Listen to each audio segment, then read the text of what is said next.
بسم اللہ الرحمن الرحیم۔ عوامی نیشنل پارٹی ضلع لسبیلہ ہب کے زیر اہتمام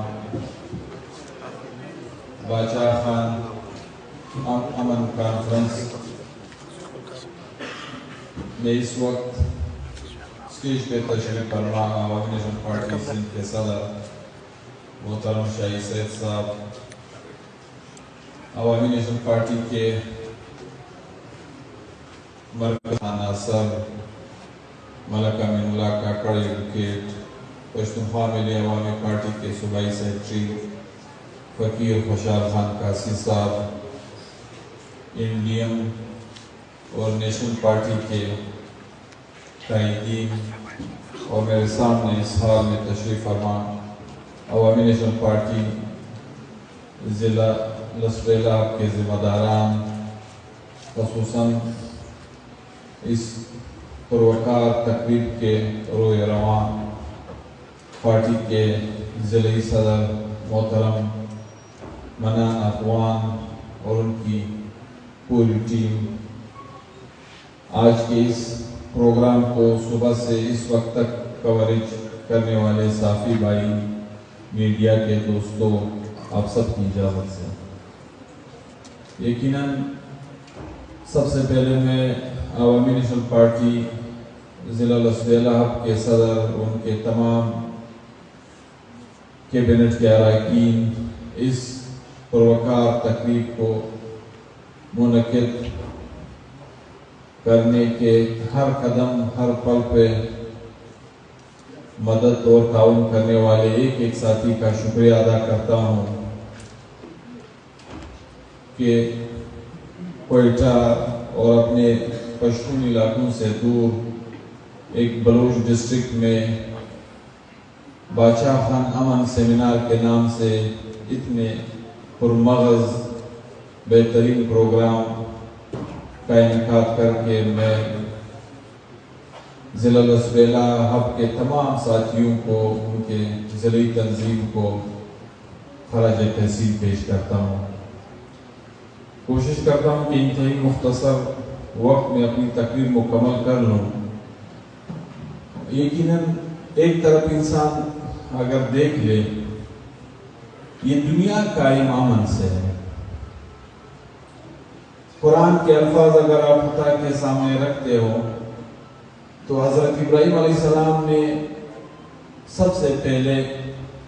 جو دعا اپنے قوم کے لیے مانگی ہے تو امن کی مانگی ہے۔ اگر امن ہوگا تو تب جا کے آپ زندگی کے دوسرے معاملات کو سنبھال سکتے ہو۔ اسی طریقے سے اگر آپ اپنے پیغمبر حضرت محمد صلی اللہ علیہ وسلم کی دعائیں اٹھا کے پڑھ لیں تو خصوصاً ایک دعا جو ہر فرض نماز کے بعد، خصوصاً ہر نماز میں فرض کے بعد پڑھتے ہیں، اللہم انت السلام و منک السلام وَإِلَيْكَ يَرْجِعُ السَّلَامُ، یعنی یہ وہ دعا ہے، سلام سے مراد سلامتی، سلامتی سے مراد امن، یعنی بنیادی انسانی ضرورت ہر ایک انسان کے لیے، مسلمان کے لیے نہیں، کسی پشتون کے لیے نہیں، کسی افغان کے لیے نہیں، کسی بلوچ، کسی سندھی، کسی پنجابی، یعنی دنیا کے کسی قوم کے لیے نہیں، ہر انسان کے لیے بنیادی انسانی ضروریات میں سے بنیادی ضرورت امن ہے۔ لیکن بدقسمتی سے ایک ایسی قوم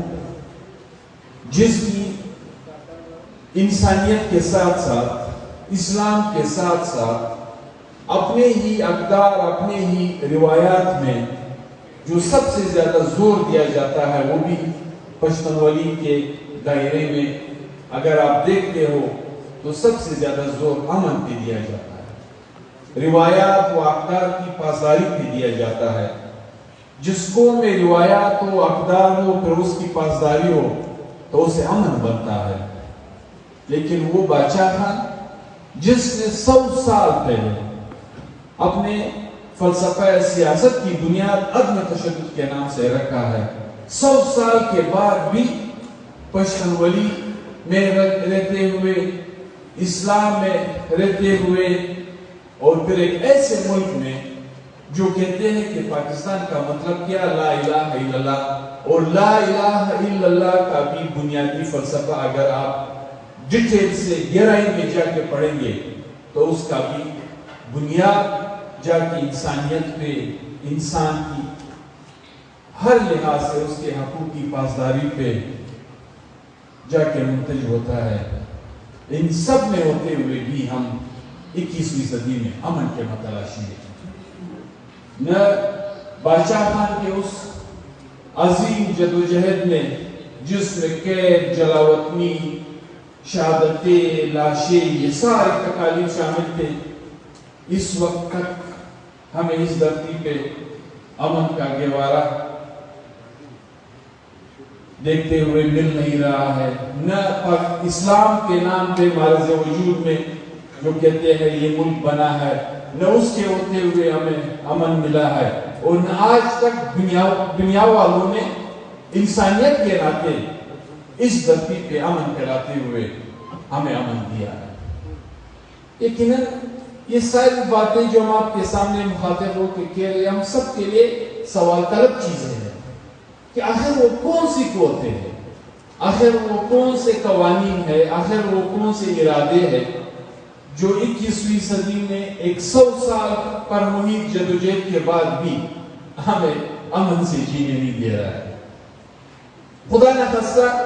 یہ جو ہم بدامنی سے دوچار ہے، ہم انتہا پسندی سے دوچار ہے، ہم ایک دوسرے کے حقوق پہ قابض ہونے سے مشکل میں پھنسے ہوئے ہیں، خدا نخواستہ بادشاہ خان کے پیروکاروں نے، بادشاہ خان کی قوم نے، یا اس جدوجہد سے منسلک دوسرے اقوام نے ایک دوسرے کے حقوق پہ ڈاکہ ڈالا ہوا ہے، خدا نخواستہ ایک دوسرے کی زمینوں کو قبضہ کر کے رکھا ہوا ہے، خدا نخواستہ ایک دوسرے کو قتل کیا ہے، ایک دوسرے کے ساتھ تاریخی خدا نخواستہ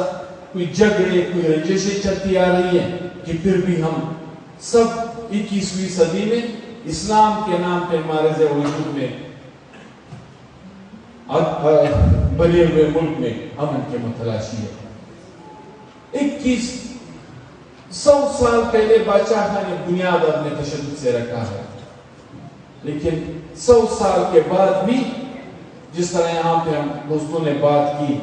ہم ہر طرف جس طرف بھی منہ پھیر کے دیکھتے ہیں تو ہمیں لاش ملتی ہے، ہم بم دھماکوں سے دوچار ہے، ہم دہشت گردانہ واقعات سے دوچار ہے۔ مطلب یہاں تک بات پہنچی ہے، صبح کے پہلے سیشن میں ہمارے ایک دو مقرر نے یہاں تک بات کی کہ حب سے لے کے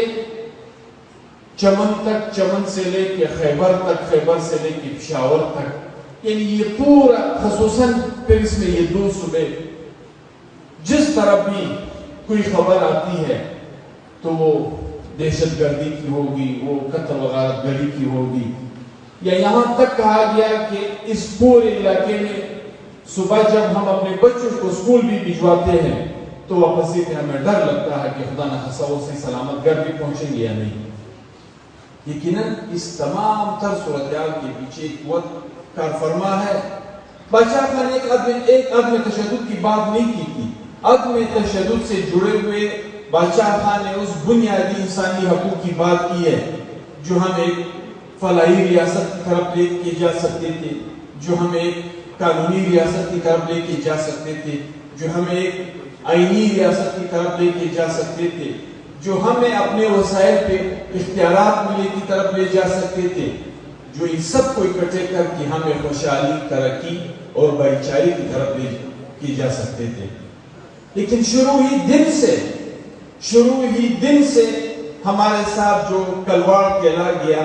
اس کا بنیادی مقصد یہ تھا کہ جس کو ایک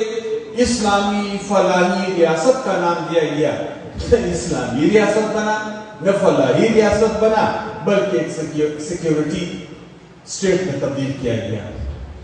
یعنی بادشاہ خان، جس طرح ادھر بادشاہ خان کے اقوال ہے، خان عبدالولی خان کے اقوال ہے کہ آپ کسی کے گھر بارود میں بھجوائے تو یقیناً کوئی آپ کے گھر بارود نہیں بھجوائے گا، اور اگر آپ کسی کے گھر بارود بھجوائیں گے اور توقع پھر یہ رکھے کہ واپسی پہ مجھے کوئی پھول بھیجے گا تو یہ ممکن ہی نہیں۔ یعنی اس خطے میں یہ اس ہسٹری میں جانا مناسب نہیں سمجھتا ہوں کہ 47 سے پہلے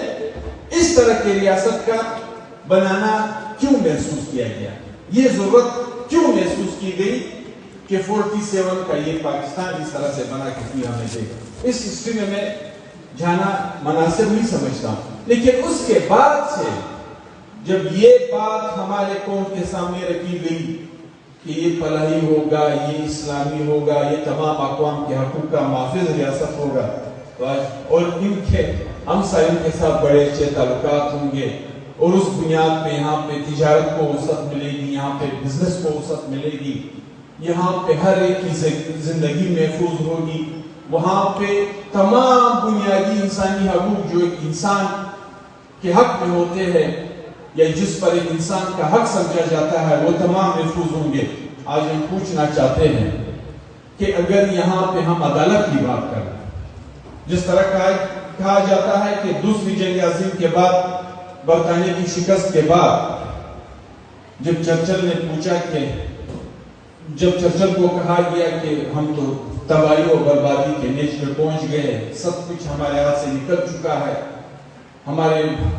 وہ سلطنت، ہماری وہ مملکت، ہماری وہ حکمرانی تقریباً ختم ہو چکی ہے، تو اس نے پھر جواب میں کہا کہ یہ بات آپ اپنی جگہ رکھیں، کم سے کم مجھے اتنا بتا دیں کہ کیا ہماری عدالتی انصاف مہیا کر رہی ہے؟ تو جب بتایا گیا کہ ہاں عدالتی نظام شکر ہے اپنی جگہ پہ قائم ہے، تو اس نے کافی کرنا کہا۔ جو کسی ملک کی، کسی ریاست کی بنیادی ستون عدالت، جس سے ہر ایک کی توقع ہوتی ہے کہ یہ بلا امتیاز مجھے انصاف فراہم کرے گا، جس کے لیے بادشاہ خان نے خود جدوجہد کی ہے، جس کے لیے اس دھرتی سے وابستہ تمام مظلوم و محکوم اقوام کی نیشنلسٹ قوتوں نے جدوجہد کی ہے، کیا اس ملک میں اس وقت عدالت کا وہ نظام ہم سب دیکھ رہے ہیں جس کی ہمیں توقع تھی ہے، جو ہمیں بتایا گیا؟ آج عدالت آپ کی کس نیچ پہ ہے؟ ایک غریب کے لیے اس کے کیا قوانین ہیں، اور ایک زورور اور ایک بدماش کے لیے اس کے کیا قوانین ہیں؟ بالکل وہ عدالت جو اپنے آپ کو ایک ملک کے، ایک ریاست کے چلانے کا سرچشمہ کہتا ہے، آج بھی کسی کے ہاں جس طرح کوئی چیز گروی رکھی ہوتی ہے، وہ گروی ہم سب کو نظر آ رہی ہے، اس کو باقاعدہ فیصلے لکھ کے دیے جاتے ہیں، اور اس کی نتیجہ آج ہم بلوچستان میں دیکھ رہے ہیں، ہم پنجاب میں دیکھ رہے ہیں، ہم پشتون میں دیکھ رہے ہیں، ایون آج ہم پنجاب میں دیکھ رہے ہیں، جس کے سر پہ کسی کی ہاتھ ہو،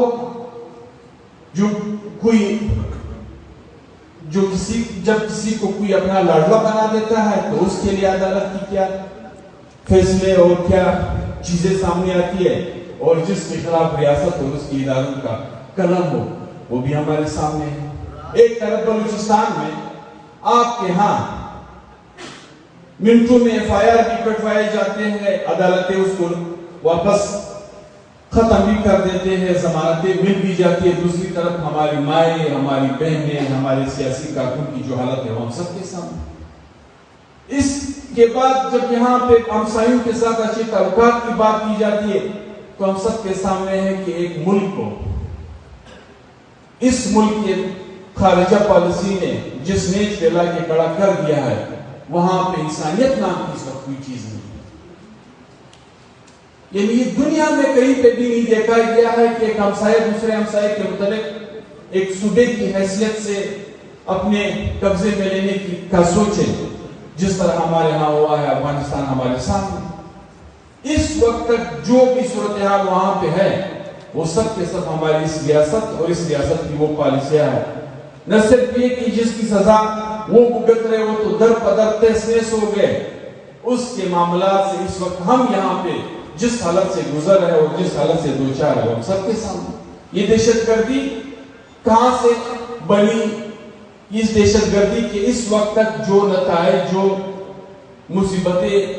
ہم سب جیل رہے ہیں، جس کی وجہ سے ہم سب دوچار ہیں، یعنی کہا یہ گیا کہ یہ ہمارے ایسڈز ہے۔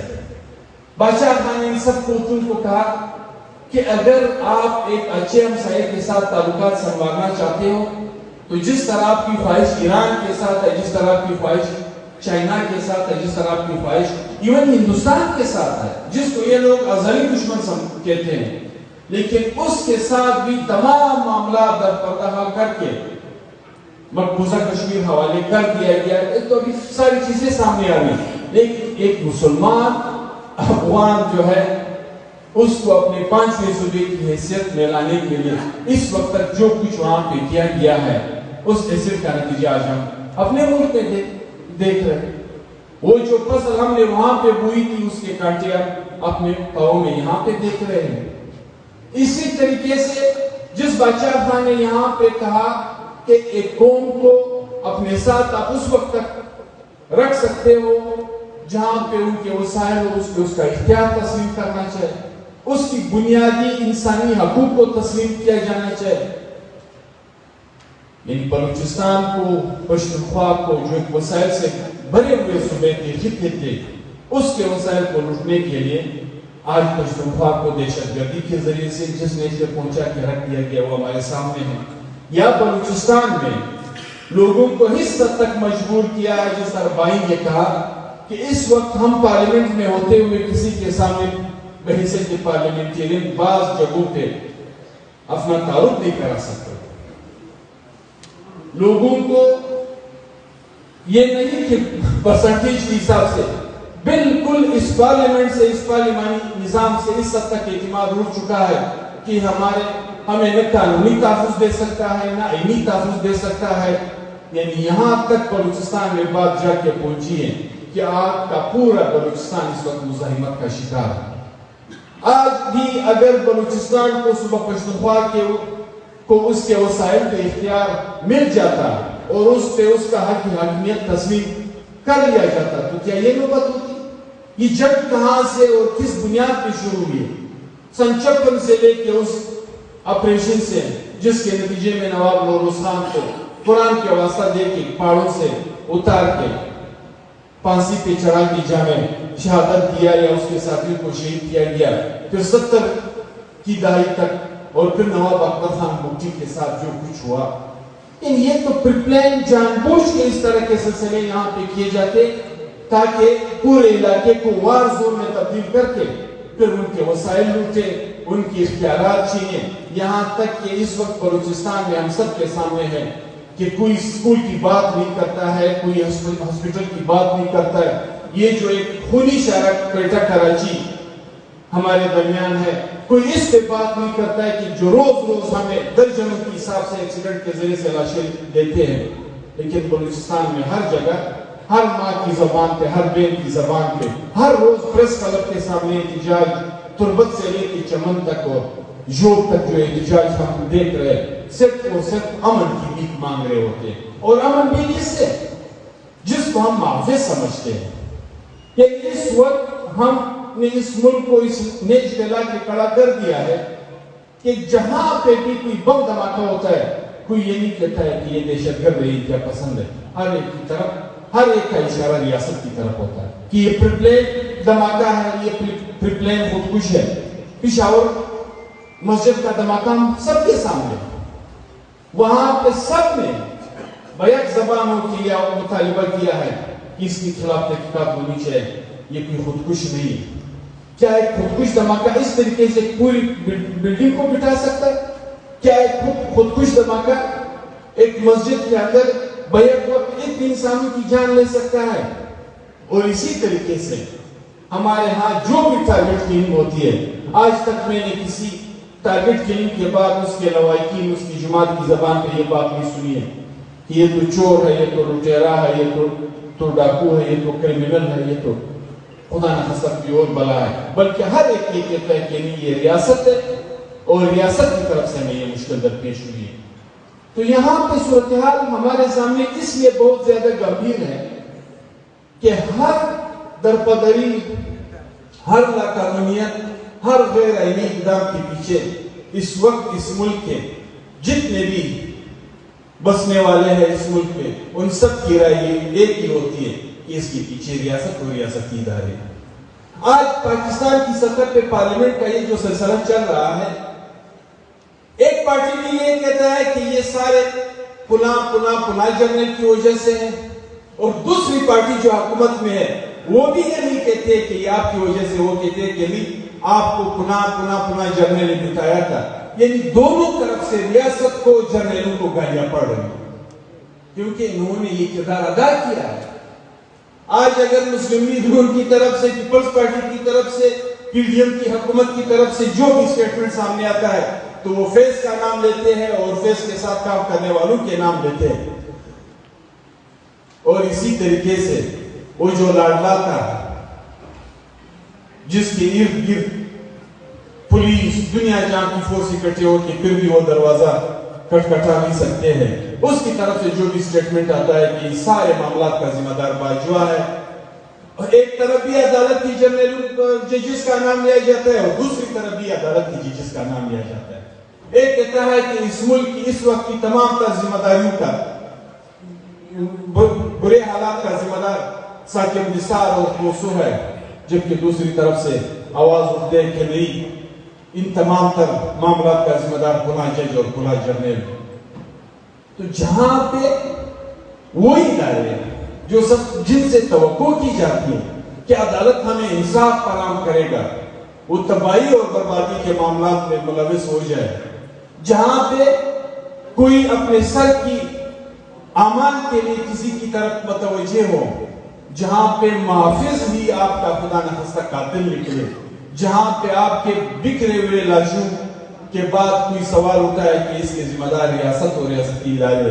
تو اس ملک کا کیا مستقبل ہو؟ اس ملک کے مستقبل کا آپ کس زاویے سے سوچیں گے جہاں پہ آپ کے ہمسایوں کے ساتھ تعلقات اس بیچ پہ لا کے کھڑے ہو جائے کہ جس سے آپ کو کاروبار کے ذریعے سے، جس کے ساتھ تجارت کے ذریعے سے آپ کو راستے کھلنے چاہیے تھے، وہ بارود اور دہشت گردی کیا پسندی کے زمرے میں آپ نے ان کے ساتھ تجارت پھیلا کے نہ صرف یہ کہ یہاں پہ ہر ایک چیز تیز کر دی، اس کا پوائنٹ سے اینٹ بجا دیا. تو یقیناً میں یہ سمجھتا ہوں کہ جس سیاست جن افکار کی بنیاد بادشاہ خان نے 100 سال پہلے رکھی تھی، آج بھی وہ ہم سب کی ضرورت ہے. لیکن اس ضرورت میں وہ کوتاہی جو ہم سے ہوئی ہے، کم از کم ہمیں اس میں سوچنا چاہیے. کیا یہ سلسلہ بحیثیت ایک جماعت عوامی نیشنل پارٹی اس قوم کے بہتر مستقبل کے لیے آگے لے کے جا سکتی ہے؟ ممکن نہیں. کیا یہ سلسلہ کسی بلوچ نیشنلسٹ پارٹی کی طرف سے کوئی قوم کے اپنے قوم کے مستقبل کو سنوارنے کے لیے آگے بڑھا سکتا ہے؟ بالکل نہیں کر سکتے. تو یقیناً آخر میں جا کے ہم سب کو نیک کے اس فارمولے پہ متفق ہونا ہوگا اور ضرور ہوگا کہ جہاں پہ خان عبدالولی خان کی قیادت میں یہ سارے لیڈرشپ، یہ ساری پارٹیاں ایک سٹیج پہ تھی. آج بھی میں کہتا ہوں کہ اگر نیک ہوتا، نیک کی صورت میں وہی تحریک ہوتی تو اتنی مار نہ پشتنوں کو دہشت گردی کے نام پہ پڑتی اور نہ اتنی مار بلوچوں کو مزاحمت کی آڑ میں ریاست نے جو کلواڑ اس وطن کا کر رکھا ہوا ہے، نہ اتنی مار ان کو پڑتی. میں کہتا ہوں کہ اس سے انتہائی خونخوار لوگ آئے ماضی میں، اس سے انتہائی آئین اور قانون کی کو پاؤں تلے روننے والے ماضی میں آئے ہیں. لیکن چونکہ ہمارے درمیان ایک اتفاق، ہمارے درمیان نیک اور اس وقت کی قیادت کی صورت میں ایک اتحاد و اتفاق تھی، تو ہمیں وہ مار نہیں پڑی جو مار آج ہمیں ایک ہو کر پڑ رہی ہے. سب کے ساتھ ہوا. یعنی اگر میں عوامی نیشنل پارٹی کی ذکر کرتا ہوں تو عوامی نیشنل پارٹی کو اس دھرتی پہ امن کی خاطر، اس دھرتی پہ خوشحالی کی خاطر، اپنے وسائل کے اختیارات کی خاطر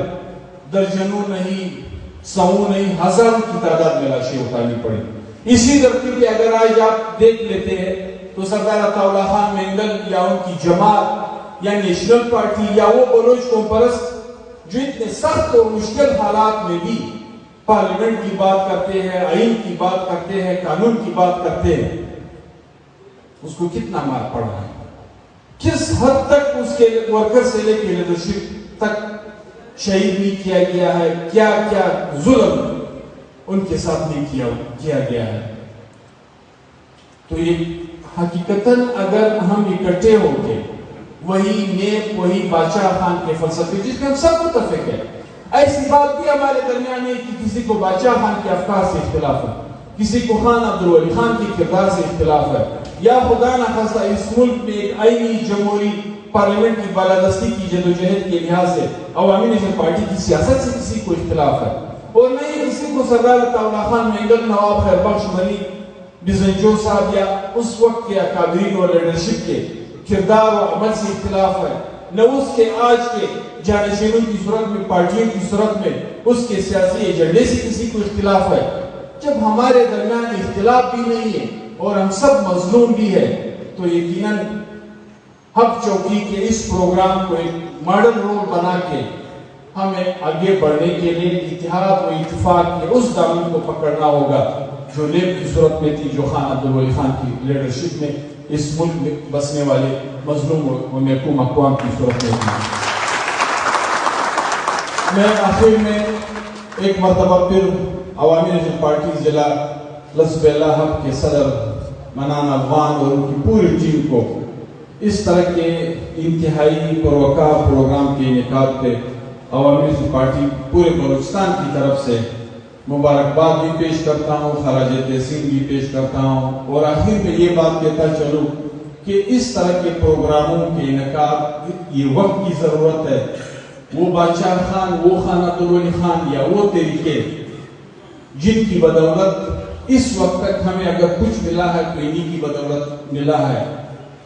اس کو اپنے نوجوان نسل کے ساتھ، اپنے آئندہ نسل کے ساتھ متعارف کرانے کے لیے یہی بہترین طریقہ کار ہے جو آج ہم حق چوکی میں دیکھ رہے ہیں۔ تو اس طرح کے پروگراموں کو نہ صرف بلوچ بیلٹ میں، پشتون بیلٹ میں، یعنی جس طرح یہاں پہ اسٹیج پہ کہا گیا کہ 27 جنوری کے